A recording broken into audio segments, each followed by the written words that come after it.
Hello दोस्तों, स्वागत है आपका हमारे YouTube channel target JS all government exam पर। तो दोस्तों, जैसा कि हम लोग मध्यकालीन इतिहास की एक क्लासेस शुरू कर चुके हैं दोस्तों, जिसमें हम अभी तक गुलाम वंश और खिलजी वंश से संबंधित प्रीवियस ईयर एग्जाम में पूछे गए महत्वपूर्ण क्वेश्चनों को कवर कर चुके हैं। जो आज का हमारा का टॉपिक होगा दोस्तों, वो होगा तुगलक वंश। तुगलक वंश से संबंधित हम जितने भी प्रीवियस ईयर एग्जाम में पूछे गए महत्वपूर्ण क्वेश्चन है, उन सबको कवर करेंगे दोस्तों इस क्लास में। तो चलिए दोस्तों, क्लास को शुरू करने से पहले एक कुछ एक इम्पोर्टेंट चीज़ें जान लेते हैं तुगलक वंश के बारे में। जो तुगलक वंश था दोस्तों, इसका जो टाइम पीरियड है वो 1320 से एक 1414 तक है। 1320 से एक 1414 ईस्वी तक दोस्तों इसका का काल रहा। और जो इसका का संस्थापक था दोस्तों, वो गाजी मलिक था। तुगलक वंश का संस्थापक गाजी मलिक था दोस्तों,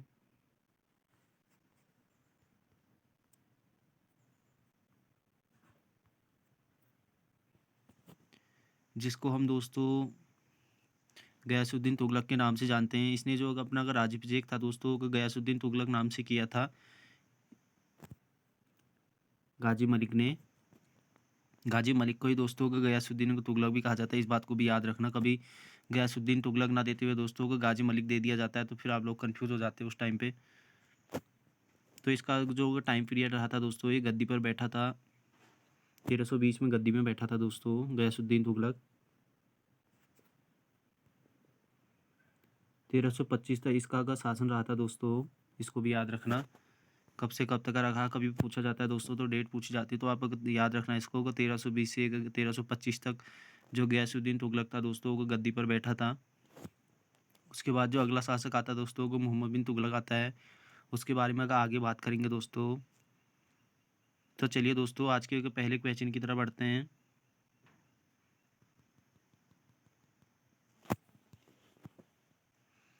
दिल्ली सल्तनत के किस वंश ने के सबसे एक कम समय तक शासन किया था दोस्तों, तो खिलजी था। ये खिलजी वंश था दोस्तों, सबसे कम समय तक का शासन करने वाला दिल्ली सल्तनत का जो वंश था। मोस्ट इम्पोर्टेंट है दोस्तों, एमपीपीसीएस में पूछा गया है। चलिए दोस्तों, अगले क्वेश्चन की तरफ बढ़ते हैं।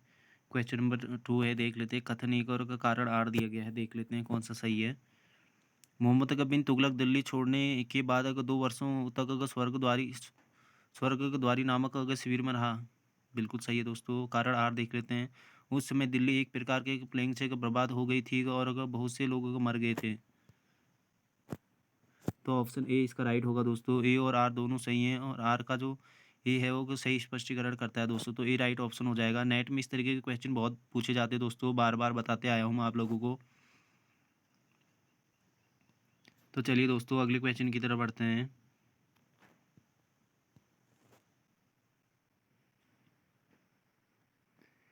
क्वेश्चन नंबर 3 है, निम्न कथनों पर विचार कीजिए। कथन ए और कारण आर दिए गए हैं दोस्तों, इसको भी देख लेते हैं। मोहम्मद का तुगलक के प्रतीक मुद्रा का योजना का असफल सिद्ध हुई। कारण आर देख लेते हैं। मोहम्मद तुगलक का मुद्रा का निर्गमन पर उचित का नियंत्रण नहीं था। तो ये दोनों सही है दोस्तों, देख लेते हैं। ए ऑप्शन राइट हो जाएगा। ए और आर दोनों सही हैं और अगर आर की एक सही व्याख्या ए करता है दोस्तों। मोस्ट इंपोर्टेंट क्वेश्चन है दोस्तों, यूपीपीसीएस में पूछा गया है।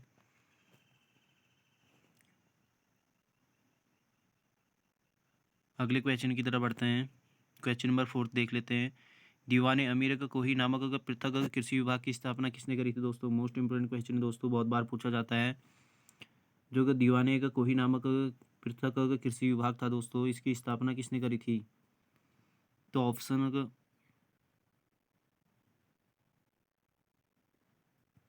ऑप्शन डी इसका राइट हो जाएगा दोस्तों, को मोहम्मद बिन तुगलक ने करी थी। मोहम्मद बिन तुगलक के बारे में कुछ चीज़ें जान लेते हैं दोस्तों। ये जो गद्दी में बैठा था दोस्तों, वो 1325 में बैठा था। नोट कर ले दोस्तों इसको, इस डेट को कभी पूछ लिया जाता है। 1325 में एक गद्दी में बैठा था दोस्तों। यह 23 भाषाओं का अच्छा जानकार भी था दोस्तों, इसको 23 भाषाओं का ज्ञान था।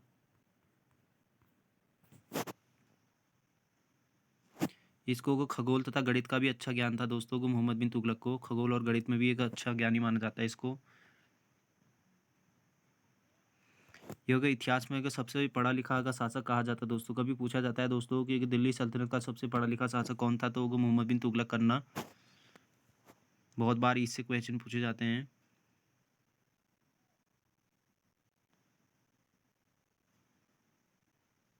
इसके जो मोहम्मद बिन तुगलक है दोस्तों, इसके जो प्रांत में इसका जो साम्राज्य था दोस्तों, को 29 प्रांतों में फैला था।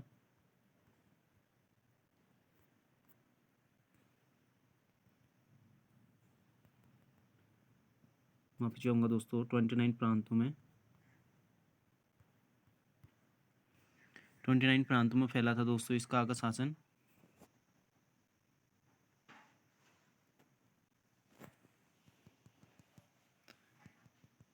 तो चलिए दोस्तों अगले क्वेश्चन की तरफ बढ़ते हैं।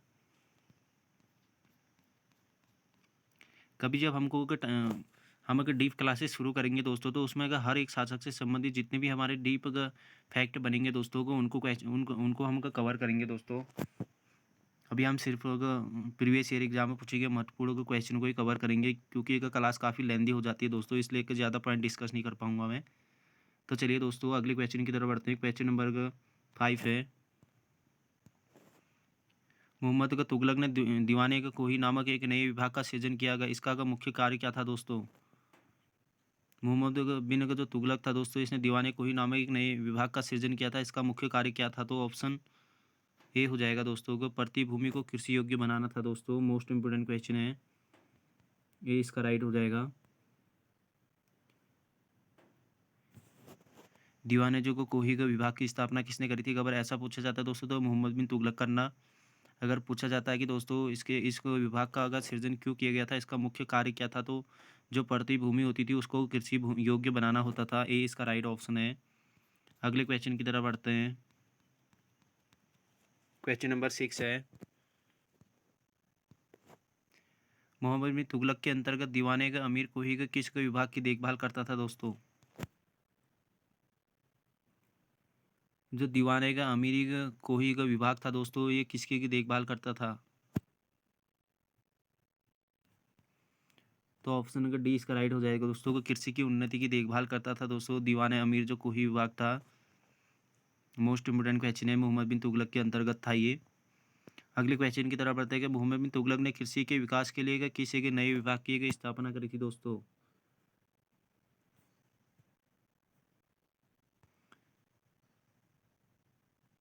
तो सी हो जाएगा दोस्तों को दीवाने को ही। कृषि संबंधी दोस्तों इसको भी याद रखना दोस्तों, कभी पूछ लिया जा सकता है कि दीवाने को ही का था, इसका कार्य मुख्य कार्य क्या था, तो वो कृषि के विकास के लिए ये कार्य करता था दोस्तों। मोस्ट इंपोर्टेंट पॉइंट है ये भी। अगले क्वेश्चन की तरफ बढ़ते हैं। क्वेश्चन नंबर 8 है। दिल्ली के सुल्तान ने एक पृथक कृषि विभाग की स्थापना की तथा फसल चक्र की योजना बनाई थी दोस्तों? कौन सा सुल्तान था बताना है आप लोगों को।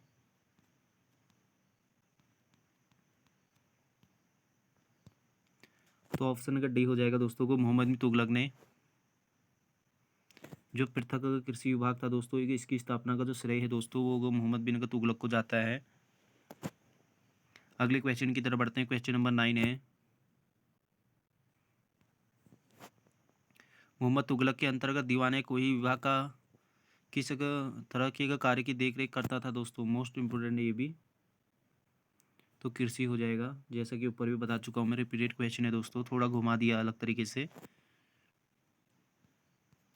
यूपी पीसीएस में पूछा गया है दोस्तों। अगले क्वेश्चन की तरफ बढ़ते हैं। क्वेश्चन नंबर 10 देख लेते हैं। निम्नलिखित सुल्तानों में से किसने कृषि के विकास के लिए निर्धन किसानों की थकावी बांटी के जिसे सोंदनर कहते हैं दोस्तों? एक बार और रेट कर देता हूँ दोस्तों। निम्नलिखित सुल्तानों में से किसने कृषि के विकास के लिए निर्धन किसानों को तकावी बांटी जिसे सोनदर्ग कहते हैं दोस्तों? तकावी किसने बांटी थी दोस्तों निर्धन किसानों को, जिसको क्या कहा जाता है, सोनधर का हाथ कहते हैं? तो मोहम्मद बिन तुगलक ही हो जाएगा दोस्तों का सी इसका राइट ऑप्शन हो जाएगा। किसी भी क्वेश्चन में आप लोगों को कोई डाउट लगता है दोस्तों, तो आप कमेंट बॉक्स में पूछ सकते हैं, मैं अगली क्लास में उसको आप लोगों को बता दूंगा दोस्तों, या फिर एक कमेंट में पिन कर दूंगा। तो चलिए दोस्तों अगले क्वेश्चन की तरफ बढ़ते हैं। मोहम्मद तुगलक के प्रशासन में दीवाने कोही का किस प्रकार का विभाग है? जो मोहम्मद तुगलक के प्रशासन में दीवाने कोही था दोस्तों, ये किस प्रकार का विभाग था? तो कृषि था। ए इसका राइट ऑप्शन हो जाएगा, रिपीटेड है। अगले क्वेश्चन की तरफ बढ़ते हैं। क्वेश्चन नंबर 12 है,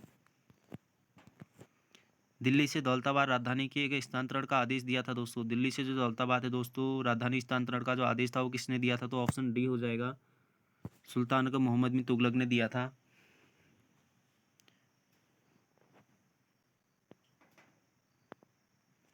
अगले क्वेश्चन की तरफ बढ़ते हैं। क्वेश्चन नंबर 13 देख लेते हैं। मोहम्मद बिन तुगलक अपनी की राजधानी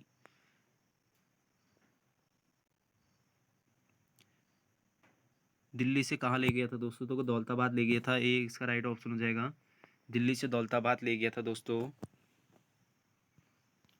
अगले क्वेश्चन की तरफ बढ़ते हैं।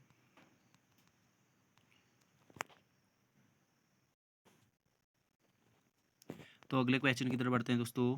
इब्न बतूता की भारत यात्रा का किस के काल में हुई थी दोस्तों? तो मोहम्मद बिन तुगलक के काल में हुई थी। ए इसका राइट ऑप्शन होगा दोस्तों।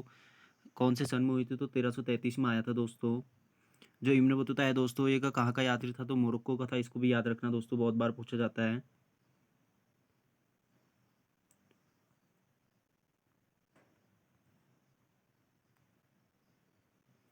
मोरक्को अफ्रीका में पड़ता है दोस्तों, इसको भी याद रखना। जो इब्न बतूता है दोस्तों, इसने एक रेहला नामक पुस्तक भी लिखी थी।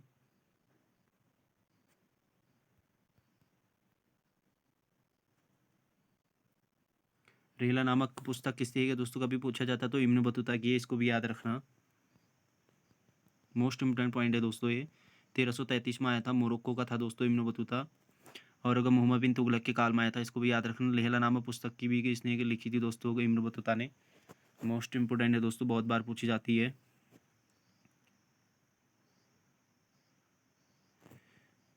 जो कि मोहम्मद बिन तुगलक के दोस्तों, इसने डाक विभाग की जो व्यवस्था का शुरू करी थी वो इब्न बतूता के कहने पर ही की थी दोस्तों, डाक व्यवस्था। इसको भी याद रखना। सारे इंपॉर्टेंट पॉइंट है दोस्तों ये। जो डाक व्यवस्था की शुरुआत करी थी दोस्तों, को इब्न बतूता के एक सुझाव पर ही करी थी, मोहम्मद बिन तुगलक के द्वारा।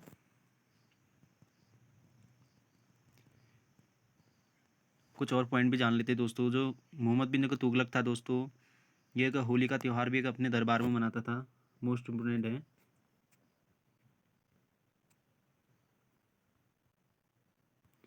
होली त्यौहार को अगर अपने दरबार में मनाने वाला का दिल्ली सल्तनत को कौन सा शासक था, कभी पूछा जाता है दोस्तों, तो मोहम्मद बिन तुगलक था। इसको याद रखना दोस्तों। एक और स्टेटमेंट है दोस्तों इसके बारे में, मोहम्मद बिन तुगलक के बारे में, जो बदायूनी ने कही है। बदायूनी ने कहा है दोस्तों कि जनता को अपने राजा से एवं अगर राजा को अपनी जनता से एक छुटकारा का मुक्ति मिल गया दोस्तों। ये मोहम्मद बिन तुगलक की मृत्यु पर कहा गया है दोस्तों। मोहम्मद बिन तुगलक की जब मृत्यु होगी तो बदायूनी ने कहा कि जनता को अपनी अपने राजा से और राजा को अपनी जनता से एक छुटकारा मिल गया करके। जो कि मोहम्मद बिन तुगलक था दोस्तों, इसको रक्त पिपासु पागल बादशाह भी कहा जाता है। ये भी इम्पोर्टेंट है दोस्तों, कभी पूछा जाता है। रक्त पिपासु, इसको अगर रक्त पिपासु भी कहा जाता है दोस्तों, किसको? मोहम्मद बिन तुगलक को दोस्तों, याद रखना इसको।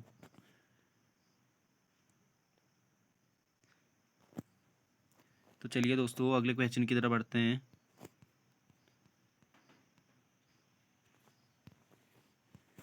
क्वेश्चन नंबर 15 देख लेते हैं। मूर देश का यात्री इब्न बतूता किसके शासनकाल में आया था? मोरक्को भी पहले बता चुका दोस्तों, ये इसका राइट हो जाएगा, मोहम्मद बिन तुगलक के काल में आया था 1333। इसको भी याद रखना दोस्तों, रेहला पुस्तक थी इसकी। इब्न बतूता जो कि एक प्रसिद्ध अरब विद्वान एवं यात्री थे, किसके शासनकाल में भारत आए थे? तो मोहम्मद बिन तुगलक दोस्तों, रिपीटेड है। छत्तीसगढ़ पीसीएस में पूछा गया है, मगर अलग स्टेट में पूछा गया दोस्तों, इसको भी याद रखना। अब ऐसा ना सोचना कि सेमी क्वेश्चन है तो सेमी पूछ लिया गया है, ऐसा मत सोचना दोस्तों, अलग अलग स्टेटों में पूछे हुए क्वेश्चन है ये। इसी तरीके के क्वेश्चनों को हम लोग को देखना होता है दोस्तों, ये बेसिक से क्वेश्चन होते हैं, बार बार रिपीट होते हैं। हम लोग प्रीवियस ईयर क्वेश्चनों को लगाते ही नहीं दोस्तों, इनको लगाना चाहिए दोस्तों। इनके अगर आप लोग मार्केट से भी अगर परचेज कर पाओ दोस्तों तो कर सकते हैं आप लोग, क्योंकि प्रीवियस ईयर एग्जाम में जो पूछे गए क्वेश्चन होते हैं दोस्तों, मोस्ट इंपोर्टेंट होते हैं, वो बार बार रिपीट होते हैं। तो चलिए दोस्तों अगले क्वेश्चन की तरफ बढ़ते हैं। क्वेश्चन नंबर 17 देख लेते हैं। इब्न बतूता का कहाँ का यात्री था? तो अफ्रीका दोस्तों, अभी बता चुका हूँ पहले ही, मोरक्को में। मोरक्को जो है दोस्तों अफ्रीका में ही पड़ता है। अफ्रीका पूछे या मोरक्को पूछे दोस्तों। तो अगले क्वेश्चन की तरफ बढ़ते हैं। क्वेश्चन नंबर 18, इतिहासकार बदायूनी ने किसकी मृत्यु पर कहा था कि सुल्तान को अपनी प्रजा से और प्रजा को सुल्तान से मुक्ति मिल गई है? पहले ही रिपीट कर चुका हूँ दोस्तों, आप लोगों को बता चुका हूँ। तो डी इसका राइट हो जाएगा, मोहम्मद बिन तुगलक। अगले क्वेश्चन की तरफ बढ़ते हैं कि राजा को अपनी प्रजा से मुक्ति मिल गई और प्रजा को अपनी राजा से, यूपीएससी में पूछा गया है दोस्तों ये। तो सी इसका राइट हो जाएगा, मोहम्मद बिन तुगलक के बारे में कहा गया है ये। मोहम्मद बिन तुगलक गद्दी में कब बैठा था दोस्तों? आप लोगों को बताया था, बताओ जल्दी से। 1325 में बैठा था दोस्तों। अगले क्वेश्चन की तरफ बढ़ते हैं कि किसने कहा था कि अभी की दिल्ली दूर है? तो निजामुद्दीन औलिया ने कहा था दोस्तों। बी इसका राइट हो जाएगा। क्वेश्चन नंबर 20 है दोस्तों, मोस्ट इंपोर्टेंट है दोस्तों, बहुत बार पूछा जाता है। दिल्ली के किस मुस्लिम शासक के निधन पर एक इतिहासकार ने कहा कि राजा को प्रजा से मुक्ति मिल गई एवं उन्हें राजा से तो मोहम्मद बिन तुगलक दोस्तों को 20 का राइट हो जाएगा। अब तो ये क्वेश्चन आप लोगों को याद हो गया दोस्तों, छप गया होगा एकदम माइंड में, अब कभी गलत नहीं होगा आप लोगों का। तो चलिए दोस्तों क्वेश्चन नंबर 22 देख लेते हैं। हुनूजो दिल्ली दूर अस्त का कथन का आप किस सूफी संत से संबंधित करते हैं दोस्तों? तो निजामुद्दीन औलिया होगा। जी हाँ दोस्तों, बिल्कुल निजामुद्दीन औलिया आएगा, सी इसका राइट ऑप्शन हो जाएगा। इतने सारे एग्जाम में पूछा गया है दोस्तों, देखो यूपीपीसीएस इतनी बार पूछा जा चुका है दोस्तों, यूपीपीसीएस में 3-4 बार पूछा गया है ये। बहुत सारे एग्जाम में पूछा जाता है दोस्तों ये क्वेश्चन कि हुजूर दिल्ली अभी दूर है गई, ये किसका आगा, किस संत से संबंधित कथन है, ऐसा पूछा जाता है। तो निजामुद्दीन औलिया करना दोस्तों। तो अगले क्वेश्चन की तरफ बढ़ते हैं। क्वेश्चन नंबर 23 देख लेते हैं। दिल्ली के किस सूफी संत ने यह प्रसिद्ध कथन संबंधित है? हजूर के दिल्ली अगर दूर है, ये कथन दोस्तों को रिपीटेड ही है दोस्तों। तो निजामुद्दीन औलिया ही हो जाएगा, ए इसका राइट ऑप्शन हो जाएगा। अगले क्वेश्चन की तरफ बढ़ते हैं कि दिल्ली अभी दूर है, दिल्ली अभी दूर है यह चेतावनी के किस सुल्तान को दी गई थी दोस्तों? तो डी इसका राइट हो जाएगा दोस्तों, को गयासुद्दीन जो तुगलक था दोस्तों उसको दी गई थी ये। इसके बारे में कहा गया था कि दिल्ली अभी दूर है। निजामुद्दीन औलिया और गयासुद्दीन तुगलक के बीच कोई बात हुई होगी दोस्तों, या कोई आर्ग्यूमेंट ऐसी हुई होगी जिसके उपलक्ष्य में उन्होंने ये कहा होगा इससे। तो चलिए दोस्तों अगले क्वेश्चन की तरफ बढ़ते हैं। क्वेश्चन नंबर 25 देख लेते हैं। कौन सा आगा सुल्तान अपने के समकालीन संत निजामुद्दीन औलिया को शत्रु मानता था दोस्तों? देख लिए दोस्तों, यहीं पर आ गया, एक दूसरे में इतनी बड़ी दुश्मनी है इन दोनों में। कौन सा सुल्तान अपने समकालीन संत निजामुद्दीन औलिया को शत्रु मानता था? तो गयासुद्दीन तुगलक हो जाएगा, सी इसका राइट ऑप्शन हो जाएगा।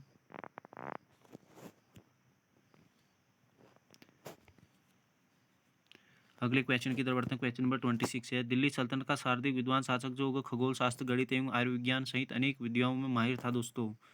तो वो मोहम्मद बिन तुगलक था दोस्तों, को सी इसका राइट ऑप्शन हो जाएगा।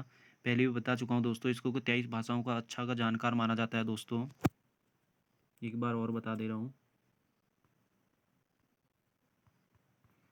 23 भाषाओं का जानकार माना जाता है दोस्तों, मोस्ट इंपोर्टेंट है, बहुत बार पूछा जाता है। तो चलिए दोस्तों अगले क्वेश्चन की तरफ बढ़ते हैं। क्वेश्चन नंबर अगर 27 है। किस अगर सुल्तान ने निजामुद्दीन औलिया ने के भेंट करने से इनकार कर दिया था दोस्तों? तो सी होगा, गयासुद्दीन तुगलक से भेंट करने से इनकार कर दिया था दोस्तों निजामुद्दीन औलिया ने। हुजूर अभी दिल्ली दूर है, याद ही होगा आप लोगों को। क्वेश्चन नंबर 28, सुल्तान में से किसका अगर जैन अगर विद्वानों से घनिष्ठ संबंध था दोस्तों? इनमें से कौन सा सुल्तान है दोस्तों जिसका अगर जैनों से एक घनिष्ठ संबंध था? मोस्ट इंपोर्टेंट क्वेश्चन है। तो ऑप्शन डी हो जाएगा, मोहम्मद बिन तुगलक का दोस्तों। इसका अगर जैनों से भी घनिष्ठ संबंध बताया जाता है।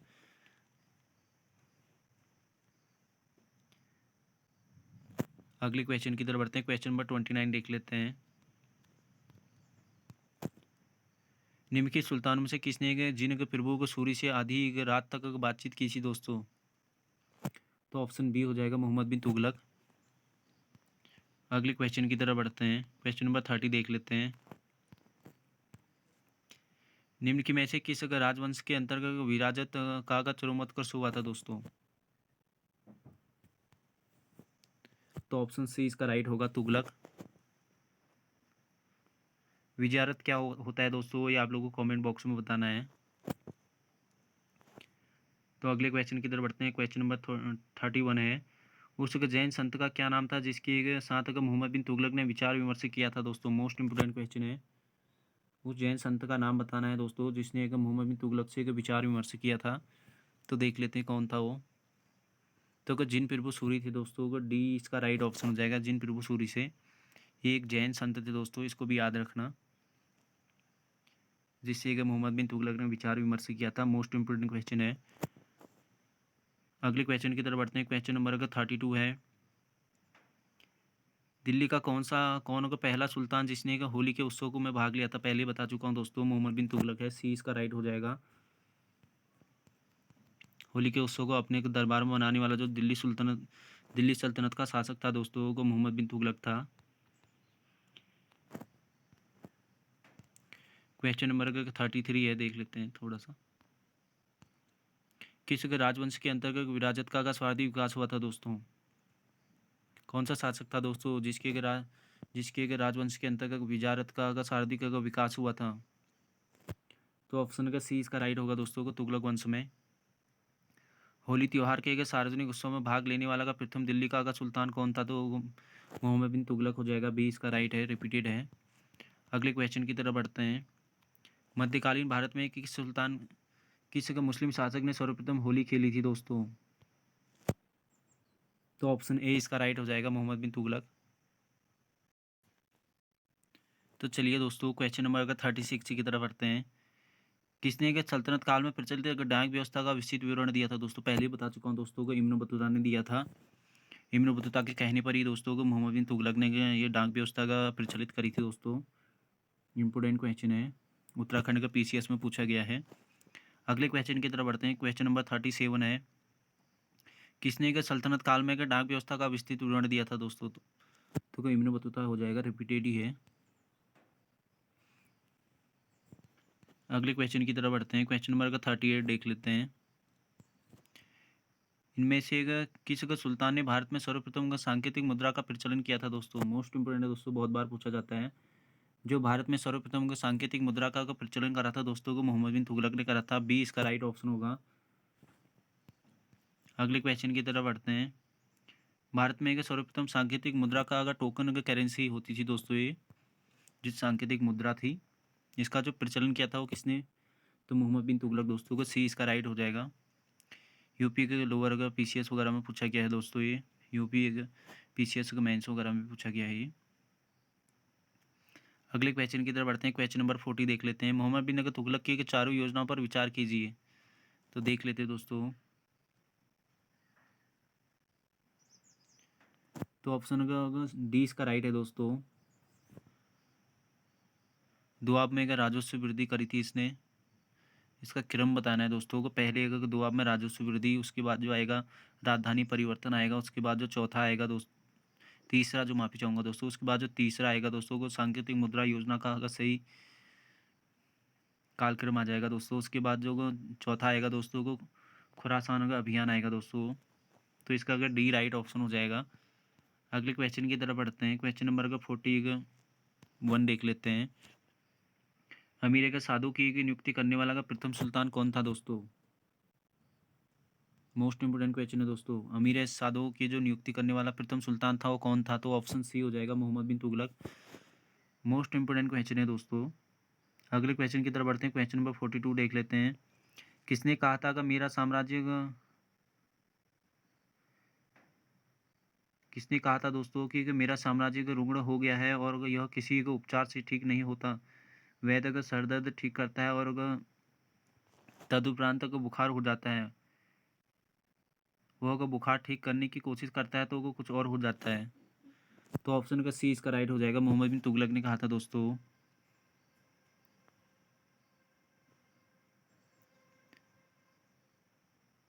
रुग्ण रुग्ण का जो मतलब होता है दोस्तों को बीमार होता है, बीमार हो गया ऐसा इसने बोला था।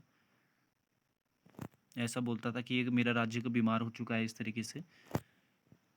तो अगले क्वेश्चन की तरफ बढ़ते हैं दोस्तों को। यूपी पीसीएस में पूछा गया है क्वेश्चन नंबर 42। क्वेश्चन नंबर का 43 देख लेते हैं। निम्नलिखित सुल्तानों में से किसने बहराइच में सैयद सलार मसूद गाजी की दरगाह की यात्रा की थी दोस्तों? तो ऑप्शन बी हो जाएगा, मोहम्मद बिन तुगलक जो था दोस्तों, इसने बहराइच में जो सैयद अगर सलार का मसूद गाजी की जो दरगाह थी, यहाँ की एक यात्रा करी थी, मोस्ट इम्पोर्टेंट है। अगले क्वेश्चन की तरफ बढ़ते हैं कि मोहम्मद बिन तुगलक के समय का किसने के चीन का अगर राजदूत नियुक्त किया गया था दोस्तों? तो सी इसका अगर राइट ऑप्शन हो जाएगा। कभी इस तरीके से भी क्वेश्चन पूछ लिया जाता है दोस्तों कि तुगलक वंश का कौन सा तुगलक वंश का कि कौन सा शासक था जिसने कि चीन पर अपना का दूत मंडल भेजा था, तो मोहम्मद बिन तुगलक, इसको भी याद रखना दोस्तों। और राजदूत किसे नियुक्ति किया था ये पूछा जाता तो इब्न बतूता करना। एमपीपीसीएस में पूछा गया है ये क्वेश्चन। अगले क्वेश्चन की तरफ बढ़ते हैं। क्वेश्चन नंबर का 45 देख लेते हैं। वह दिल्ली सुल्तान जिसने यह कहा वह दिल्ली सुल्तान जिसके यहाँ का चीन के मंगोल सम्राट का एक शिष्टमंडल कुछ बौद्ध मंदिरों को देखने की अनुमति के लिए आया था, वो कौन था दोस्तों?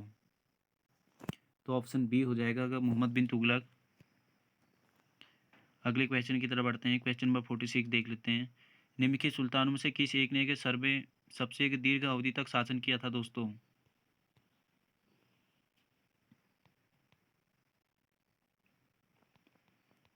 तो ऑप्शन अगर सी हो जाएगा, मोहम्मद बिन तुगलक ने करा था।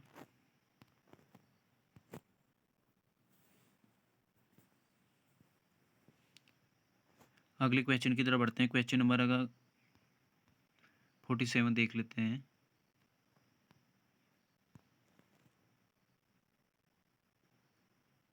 रतन नाम के एक हिंदू को किसके के शासन काल में राजस्व अधिकारी के रूप में नियुक्ति किया गया था दोस्तों? रतन काल के हिंदू को किसके के शासन काल में राजस्व के अधिकारी के रूप में नियुक्ति किया गया था? तो ऑप्शन ए हो जाएगा दोस्तों को मोहम्मद बिन तुगलक के काल में। अगले क्वेश्चन की तरफ बढ़ते हैं। क्वेश्चन नंबर का 48 देख लेते हैं। दिल्ली के किस सुल्तान ने प्रथम अगर खलीफा के नाम से एक खुतबा अगर नहीं पढ़ा था दोस्तों? तो ऑप्शन बी हो जाएगा, मोहम्मद बिन तुगलक ने। अगले क्वेश्चन की तरफ बढ़ते हैं। क्वेश्चन नंबर का 49 देख लेते हैं। दिल्ली के किस सुल्तान ने अगर अलाई अलाई अलाइगा अमीरों को ख्वाजा दास या अगर सहदास का माना था दोस्तों? मोस्ट इंपोर्टेंट क्वेश्चन है दोस्तों, एक बार और देख लेते हैं। दिल्ली के किस सुल्तान ने अलाई अमीरों को ख्वाजा दास या अगर सहदास का माना था दोस्तों? तो ऑप्शन का बी हो जाएगा, माफी चाहूँगा दोस्तों, ऑप्शन डी हो जाएगा, मोहम्मद बिन तुगलक ने माना था। अलाई अमीरों और ख्वाजा आगा दास और सहदास माना था दोस्तों। मोस्ट इंपोर्टेंट क्वेश्चन है, मोहम्मद बिन तुगलक याद रखना। तो क्वेश्चन नंबर अगर 50 देख लेते हैं दोस्तों। इनमें से किस अगर सुल्तान ने देवगिरी का नाम अगर कुब्बतुल इस्लाम रखा था दोस्तों? तो सही होना चाहिए दोस्तों को मोहम्मद बिन तुगलक ही होगा। फिर भी आप लोग एक बार इसको देख लेना दोस्तों।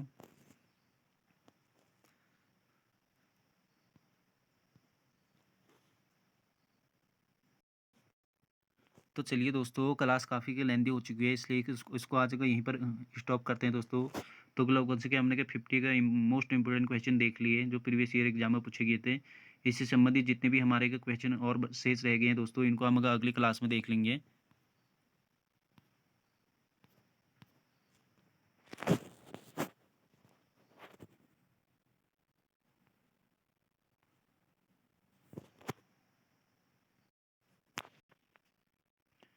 तो चलिए दोस्तों, थैंक यू, धन्यवाद। अगर क्लास थोड़ी सी भी अच्छी लगी दोस्तों तो एक लाइक ज़रूर करना, जिससे मुझको मोटिवेशन मिलता है। Thank you.